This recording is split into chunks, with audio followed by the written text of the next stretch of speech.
అది వైజాగ్ మహానగరం. రెక్కాడితే కాని డొక్కాడని ఓ పేద ఆటో డ్రైవర్ కొడుకు కథ. ఈయనే పండు మాస్టర్ నాన్నగారు. నా గురించి తెలిసిందే, ఎందుకంటే నేను ఇది నా ఫస్ట్ సీజన్ కాదు. డాన్స్ స్టార్ట్ చేయకముందు నేను ఒక ఐఐటి స్టూడెంట్ని. కానీ చాలా మందికి క్వశ్చన్ ఏంటంటే నేను ఐఐటి వదిలి డాన్స్లోకి ఎందుకు వచ్చాను. దానికి రీజన్ ఏంటంటే డాడీ మమ్మీ చనిపోయిన తర్వాత నన్ను చదివించే స్తోమత లేక మా బాబాయ్ దగ్గర పంపించారనమాట. సో ఆ విధంగా నేను మా బాబాయ్ దగ్గర పెరగడం జరిగింది. కొంతమంది అనేవాళ్ళు అనమాట, వీడు తండ్రే కానీ తండ్రిగా ఎప్పుడూ చూసుకోలేదు వాడిని. చాలామంది చాలా హీనంగా చూసి మాట్లాడారు.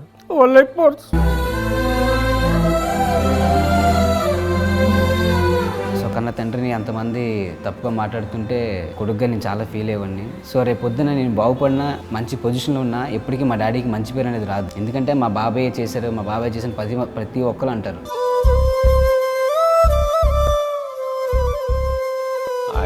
ఇప్పుడు మా డాడీ గురించి ఆలోచించి మా బాబాయ్ గురించి ఆలోచించట్లేదని ఎవరు అనుకోకండి. మా డాడీయే, మా బాబాయ్ మాత్రం అంతకన్నా ఎక్కువ.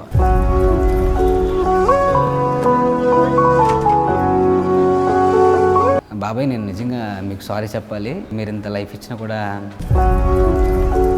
నాకు వచ్చిన సిచ్యువేషన్స్ ఆ సిచ్యువేషన్ డామినేట్ చేసి నన్ను ఈ పరిస్థితి తీసుకొచ్చాయి. సో మీరు అర్థం చేసుకుంటారు అనుకుంటున్నాను నేను.